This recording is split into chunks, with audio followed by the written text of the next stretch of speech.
Before I begin the lesson, I want to make a note that we've got a lot of folks to be traveling over this week. We have some folks that be traveling to us this week, and when you're doing your prayers, be sure to remember those who are traveling in your prayers that they may have safe travels. We're going to talk about the power of a single sentence, the weight of words. It's kind of funny, a word weighs how much?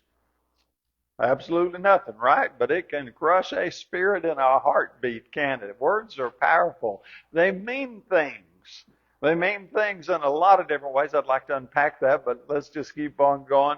And the power of words we see in the beginning of Genesis, God created with his voice. I think that's pretty powerful. And then the serpent used words too, and kind of caused us a lot of trouble for the last 6,000 years.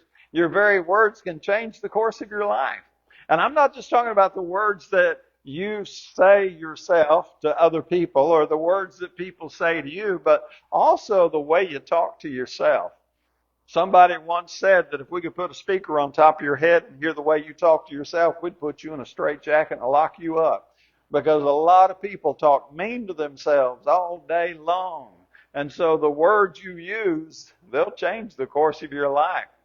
And our words, of course, start in our heart. We'll unpack that as we get on into the lesson because that is where our words start.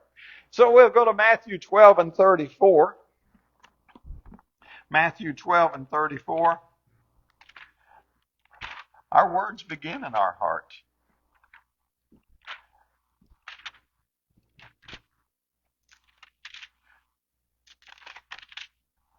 One more page. There we go.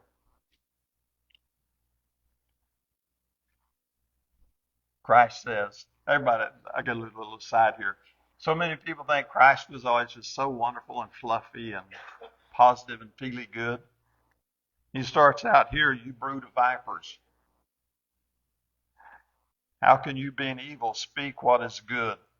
For the mouth speaks out of that which fills the heart. And that applies to all of us, just not just those under the brood of viper. If you will listen to somebody a while, if you're around them enough, you'll start to know where their heart's at and what's in their heart. I understand that the few minutes we spend in the foyer here before and after services, we can fake each other out a little bit. But if you're inside somebody's inner circle, it's not that hard to figure out. You know, we're much more of an open book than we would like to think we are. So we can pretend for a while, sure we can. But then, sooner or later, the reality is going to sneak out. So Proverbs 4:23 would tell us to watch over our heart with all diligence, for out of it is the issues of life. And that's what we have to do. The heart is the core thing. What are you letting into your heart? What are you letting into your mind and your thoughts? Because what you sit there and ruminate on and what you think about and what you kind of mull over for a while can drive you deeper and deeper into darkness, or it can lift you higher and higher up into greater spirituality. And here's the wonder and the blessing of it. The choice is ours. Now, people can say mean things to us. I can't stop that. I can complain about it if I wanted to, but that's not going to do me any good either. But here again, I get to decide what I dwell on. I get to decide what I let into my heart. I get to decide what is going to grow in my heart. And if there's a lot of us stuff around me that's not really good and desirable, somebody said, well, you got to stick a seed in the dirt in order for it to grow. Maybe that negative stuff around me is just the dirt my seed needs to grow in. So you watch your heart. You protect your heart. You don't let people put stuff in your heart you don't want in your heart. And I like this little phrase. It says, the tongue's the faucet, the heart is the well. I think that sums it up pretty good. And if that's the only thing you can remember from this lesson, you go ahead and just kind of jot that one down. The tongue's the faucet and the heart's the well, because that's where it's coming from. This is why words are so crazy important. That's why they're so vitally important, is because they're not without meaning. They came out of the heart. And I can't fix the fruit in my heart, the fruit of my mouth, I guess I should say, until I fix the root. That is the stuff that is in my heart. So that heart song, it's going to leak out into every conversation. Listen for it. Learn to listen for it. Now, give people the benefit of the doubt. Everybody's got the right to have a bad day now and then. You know, so somebody just wakes up grumpy. Give them a little leeway. Every now and then you need a grumpy day. But you know what I'm talking about. There are some people that are just bitter about everything, and the bitterness always comes out. It's just always oozing there somewhere. There are people that have the victim mentality, like life just hadn't been fair to me, and it's just always oozing out somewhere. And the sad thing about that is because they focus and they brood over those kind of negative thoughts, all they're doing is increasing the power of those negative thoughts in their very life. Life is hard. Life is tough. And to take the reins of life and say, no, I'm not going to breed on that stuff. I'm not going to brood and mull over that week after week, year after year. That takes a lot of courage and self-discipline. And a lot of people would rather just roll downhill other than climb uphill. Watch it. Listen to the song that's leaking out of your own heart as you're talking to folks. What do your words reveal? And I'm asking you to ask yourself that. Don't go around judging other people too much. Now, don't be naive. I want you to be aware of what other people are saying. But who can you change? I can't change anybody else. I can encourage. I can exhort, admonish, and rebuke. That's the biblical example. But I can't make anybody change. You can lead a horse to water, but what? You can't make him drink. I can't do it at all. But who is the one person I can change? Who's the one person you can change? Who's the one person you have that control over? That's yourself. And I think that's exciting. That's powerful. What if you didn't have that control? What if these people saying mean and ugly things to you, and we all get them now and then? What if that was absolute control and there was nothing you could do about it and they were completely in charge of your life? Man, wouldn't that be frustrating? It'd be like, whoa, this is a horrible life. I'm enslaved to everybody else's opinion. But fortunately, the way God set it up is no, you're not. Now, you can be if you want to be. I don't know why anybody would want to be.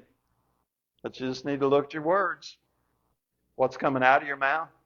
What's rolling around in your head before you let it come out of your mouth? That's going to tell you a whole lot about your heart. So our words build or break relationships. We have a couple of verses here. Let's run them back to back. Ephesians 4:29.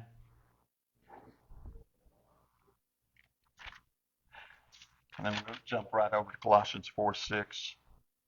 Let no unwholesome word proceed from your mouth, but only such a word as is good for edification according to the need of the moment, that it will give grace to those who hear. Wow. That's pretty awesome, isn't it? And then we get over here to 4:6, Colossians 4:6. Let your speech always be with grace. Now, did you catch that? Ephesians 4:29 also said, so that it will give grace to those who hear. And then over here he says, let your speech always be with grace, as though seasoned with salt, so that you will know how you ought to respond to each other. I want you to imagine just a moment. I can realize this is a little pie in the sky. But what if in this holiday week, as you're with family and friends, everybody is intent on only speaking things that impart grace? How are those get-togethers going to be? They're going to be good, aren't they? They're going to be really nice. But I suppose all of us have that extended family member somewhere out there, that one that fortunately you're only going to see around Thanksgiving and Christmas time, who is not going to be worried about imparting grace to everybody as they speak. They're going to be imparting some other stuff. Not as much fun, is it? Don't be that person. Don't be the one where when you leave, everybody, as you close the door, goes, man, I didn't think you'd ever leave. Don't be that person. So we have our little verbal jabs, our sarcasms, and our jokes. And I realize this is a kind of a hard area to really nuance out, because there's nothing wrong with friends having fun and joking one another. There's nothing wrong with a little sarcasm here and there. But you know, when you meant it as really a joke, or you were really getting that little jab in, you know the difference. And it's really hard to articulate, because now we're down to an energy level. That's just, that energy around somebody, you know how it goes. You're around somebody and you just know they're in a bad mood.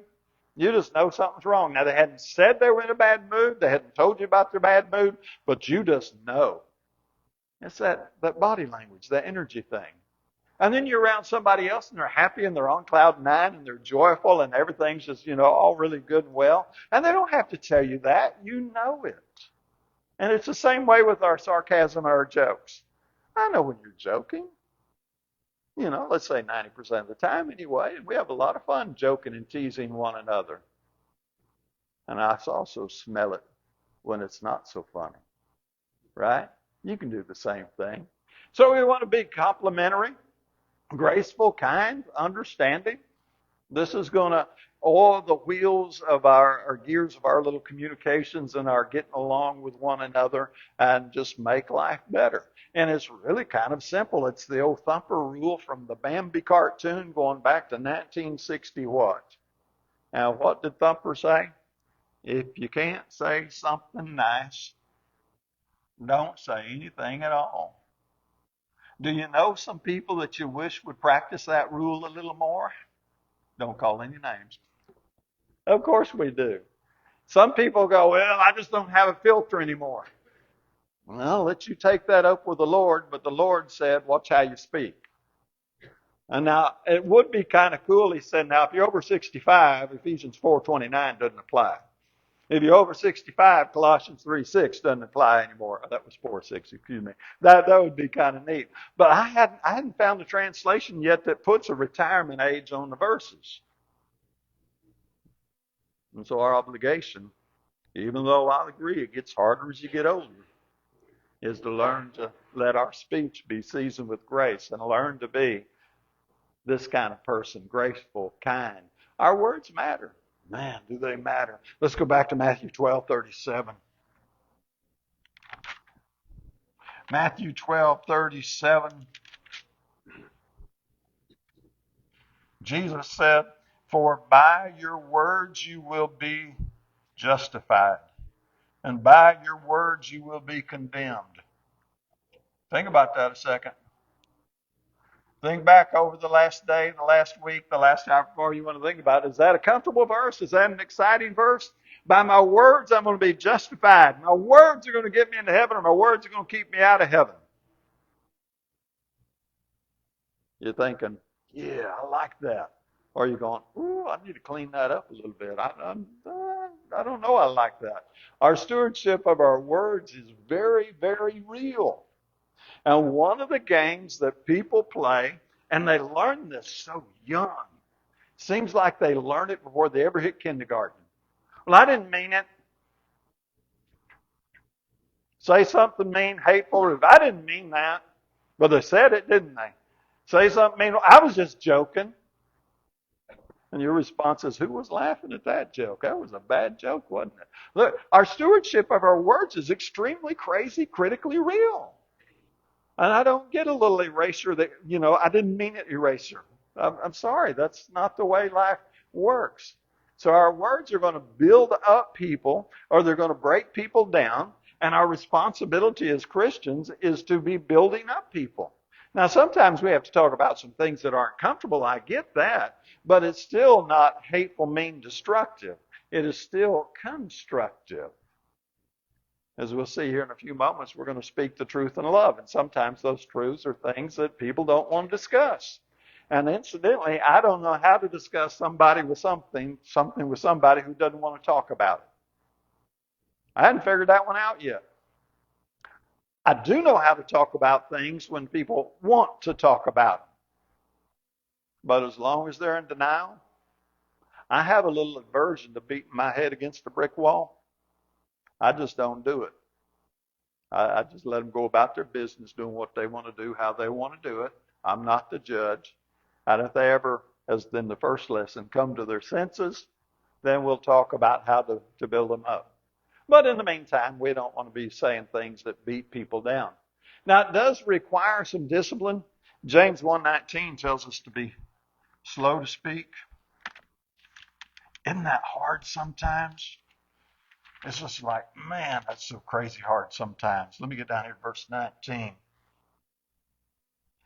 This you know, my brethren, my beloved brethren, but everyone must be quick to hear, slow to speak, and slow to anger.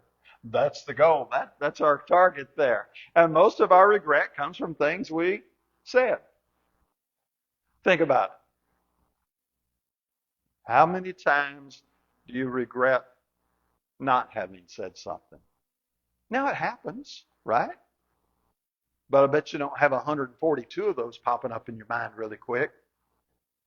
But when you start thinking, wow, I wish I'd kept my mouth shut, I have an idea you get a little more instances on that one, and wish I'd been a little slower to speak and not have, jumped in the middle of that one so quick. The old timer said, if you ain't got a dog in the fight, leave it alone. I think that's a pretty good idea. So our words have some velocity to them, and now and then they just crash land at times.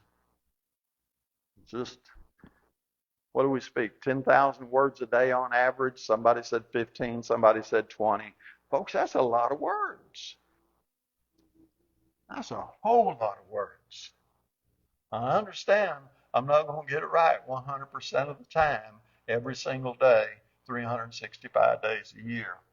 Now and then, sometimes, words just don't quite come out like they ought to have.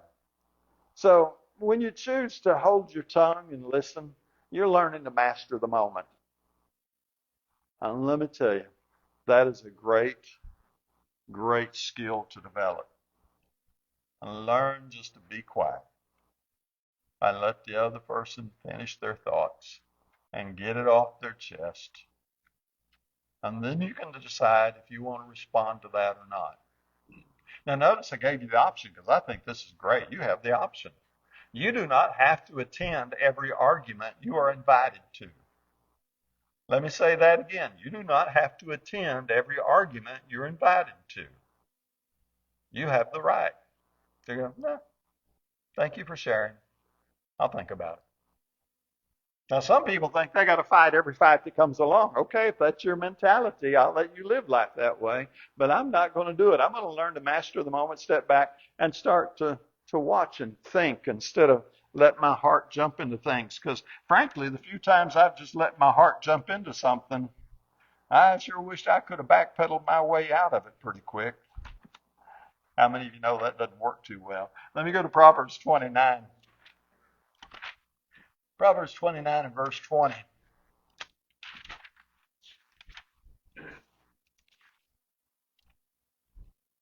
Let me get to 29 there. Do you see a man who is hasty in his words? There is more hope for a fool than for him. The first one that starts arguing his or her case, you think, oh, that's right, until their friend cross-examines them, and then you go, oh, well, maybe that wasn't so right. Don't be too hasty with your words.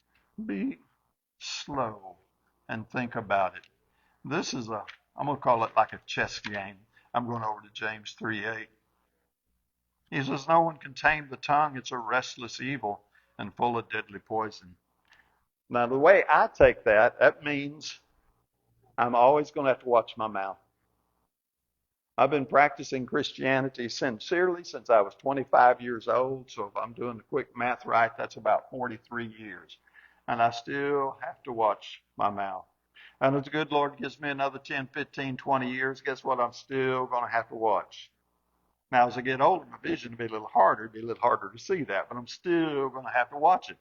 Because if I say something foolish as an old man, you know what people say, there's no fool like a old fool. So I'm going to learn that I'm going to have to keep a leash on that tongue. I can never just unleash it and let it go on its own. So our question here is, do we keep our tongue properly leashed?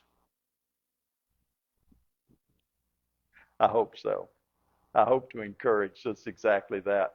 So words test our consistency. Back to James 3 and verse 10.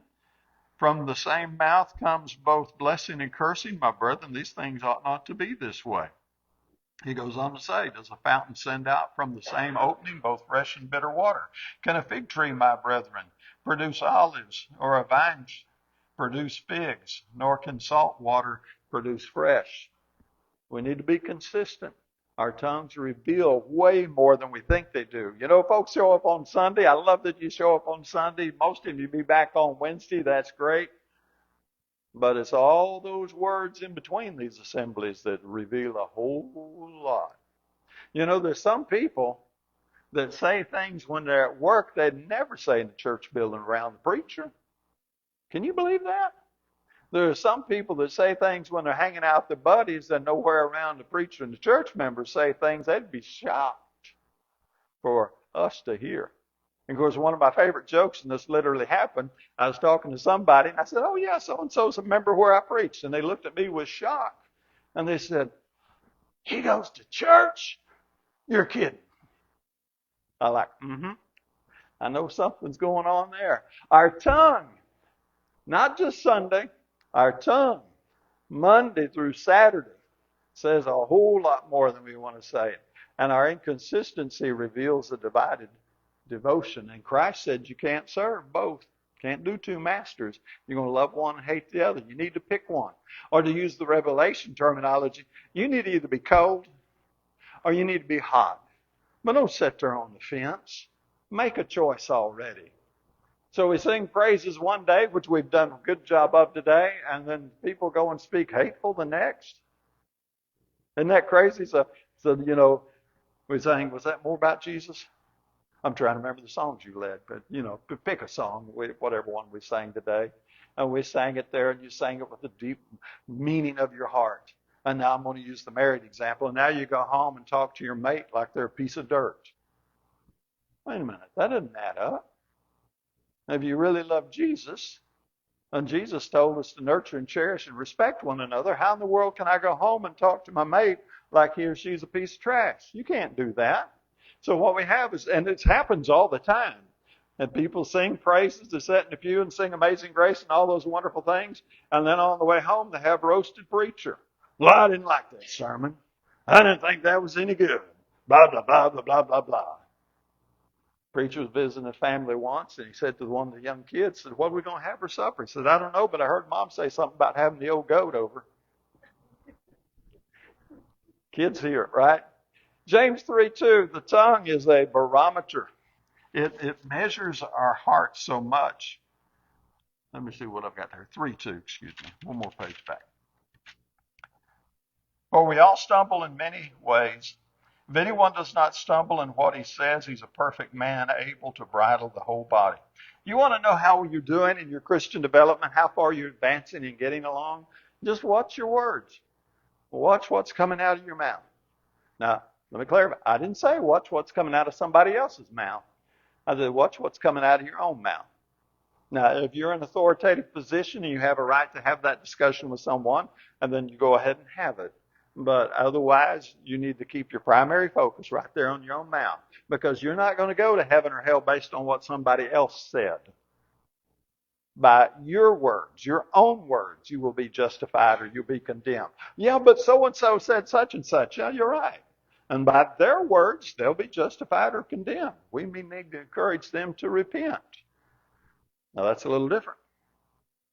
There's a little difference in really having compassion and not wanting somebody to suffer and be lost and getting revenge and getting even because they said something I didn't like. But that's one of the tough ones. Be sure you learn that distinction. So our tongue is going to tell us a whole lot about us, and we carry the power to heal, to nurture, and support, and we do. And there are a lot of people that are looking for that nurturing, that healing, that support. Be that person. Be the one. That's the old bulletin article where basically it said if you knew somebody that was kind and polite and passionate and all this thing, basically they just did a parallel out of 1 Corinthians 13, 4 through 7. Said if you knew somebody like that, what would you think about that person? Of course, everybody goes, well, I think that was the greatest person in the world. And the end of the bulletin article says, be that person. Oh, I get to choose how I speak to other people. I get to choose whether my words are going to be healing or nurturing or supportive. Okay, it's my choice. And it's your choice. You're talking about some great freedom. So do our words carry Jesus' compassion, His truth, His mercy, and His love? Because that's what we mean. Now, for those of you in an authoritative position, that can be a parent over children. That could be an employer or a manager over employees, I'm not suggesting that you cannot reprimand somebody under your authority, okay? I'm not suggesting that you can't admonish, rebuke, and exhort, to use the biblical words. When we're talking about this subject, this doesn't mean every word that comes out of my mouth has got to be like beautiful, fluffy butterflies and makes you feel all good and tingly all over all the time. Now, I hope some of the words that come out of my mouth during my lifetime make people feel good, but sometimes we need to sit down and have a hard talk about some hard things that people don't want to hear. But those words still have to be with that same love.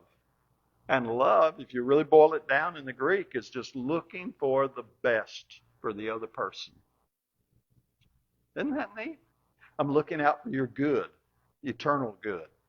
That's not the same little shallow definition we have in America right now. Our words also reflect our witness. How we speak to others matter. People see how we speak to one another, how we treat one another. And that really is important. And if it's grace-filled, that's more than just being polite. It's really a compassion for the spirituality of that person. How can we help them get on to a better way? And I'm stuck again. A lot of people, well, I need some help, preacher. Well, I'm glad. I'd love to help you. And you start to, well, that's not the answer I needed. Well, let's try it. Well, that wasn't the answer I needed either. You know, I don't know at what point I get to say, just give me the answer you want me to tell you. I'll just go ahead and sign off on it because I know, you know, kind of like I've got someone in my family. You go, where you want to eat? They go, I don't care. And you suggest a place, and what do they go? Oh, no, that wasn't it. Well, how about we go to, well, no, that wasn't it. And then I go, well, how about you just tell me where you really want to eat, right? Grace-filled. Don't confuse it with it's just all polite, fluffy all the time. Some of it's very significant. And sometimes we're going to bump heads. And we're going to still speak the truth in love. That's your Ephesians 4:15. Now, the phrase just said, speak the truth in love, but let's flip back and read it. Ephesians 4:15.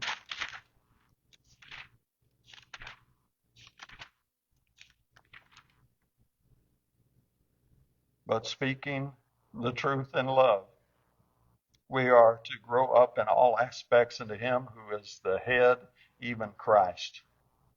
From the whole body being knit and joined together. So our words need to be consistent with our life. Now again, I get you're not going to do it 1,000% all the time, but there needs to be an obvious consistency there. And we need to understand that our harsh words are going to be remembered a whole lot longer than our pleasant words. Is that fair? I don't think so, but that's the way it works. Now, psychologists tell us the reason it works that way is because we, for generations, have had to be aware of the dangers around us. So the common example is you got the man out in the field, he needs to be aware if there's a danger out there. Because if he's not aware of the danger out there, he could get killed. End of his lineage, right? You are here today because your lineage, as far back as we can measure, 6,000 plus years, every single one in that lineage had sense enough to stay aware and away from danger long enough to reproduce so your line could continue. Kind of cool, isn't it? So the fact that we are a little hyper alert of negative things doesn't really puzzle me. We've got to be aware that there's some bad stuff out there. There's some bad people out there. There's some bad situations out there. And when we bump into them, our brain emphasizes that a little bit more than the person who's friendly. Now, we'll remember the friendly person, but you get a little more oomph on the negative encounters. So your harsh words are going to be remembered longer, which means you need to really double check before I let it come out your mouth. Really need to double think that one. Sure, a whole lot better to be silent, not have to try to suck it back in. So do your life choices and your words match up? Now that's a broad subject. We're running out of time, so we won't dig into it too deep. But you're making life choices. And then you're telling other people, I'm Christian. I love Bible book, chapter, and verse. I love that New Testament restoration theology. I love trying to be the church of the first century and just walking in the footsteps of Jesus. That's good words. Now, does my life match up? Or do they say, I hear you talking, But I also hear you out there on the factory floor talking, and they're not matching up. I hear you talking, but I hear the way you drive down the road like a crazy maniac going 20 mile an hour over the speed limit. You see, these things, they got to match up. Because if I'm looking at your life and your choices are not consistently matching up, and I'll cut you a little slack because none of it's perfect, but if you got a big, good sermon going on and then no follow through with the game, sorry, I'm going to come to the same conclusion you come to. Last slide. Our words can echo for decades. And can't they, though? How many of you can think back to something, maybe your mom or dad or grandpa or first grade teacher or sixth grade teacher, someone way back there from my age, that's way back there, can still remember that ugly thing they said to you? It's kind of funny. How many words do you think your parents spoke to you over your upbringing? 18 years times 10,000 words a day. Isn't it funny we just remember the negative ones more often than the positive ones? That's interesting. I think that's neat. So our words, my words, are going to echo in my kid's head, in my grandkids' head for years and years. You know, one of these days, Archer and Matta, they'll be 82, 93, 104, and they'll be saying, I remember when Pop said, and they'll laugh and giggle. Well, I hope you make 104. That'd be kind of neat. Your words, your daily conversation, it matters. Our words are a resource for good or evil. Proverbs 18:21 says, death and life are in the power of the tongue. How many marriages have been killed because people didn't understand that? They killed their own marriage. They walked down the aisle together and they looked at each other's glimmering eye and said, better or worse, sickness, health, rich or poor, to death do we part. And they're like, oh, you're happy. A year later, they're killing the marriage because they can't control their tongue. Can't believe you're so stupid. My mama told you never to marry that guy. You know. Don't do that. Learn to focus on giving life through the tongue. Jesus didn't come just to save us. He came to change us. Take you back to Romans 8:29, where he says we are conformed to the image of Christ. So how seriously do you take your stewardship over your tongue?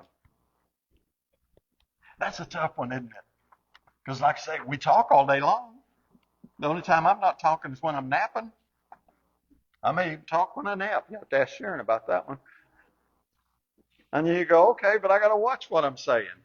Yes, I do. There's a lot there. So our words are seeds.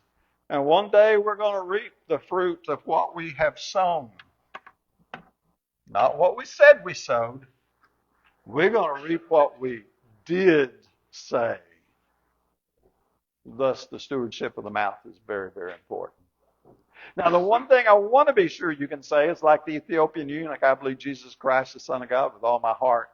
Yes, I hope you put Christ on in baptism, and then you're learning the Christian discipleship. That's really where I hope we can kind of leave this lesson. But if you can't say that yet, our baptistry's ready. We're here to help however we can. All together, we stand and sing.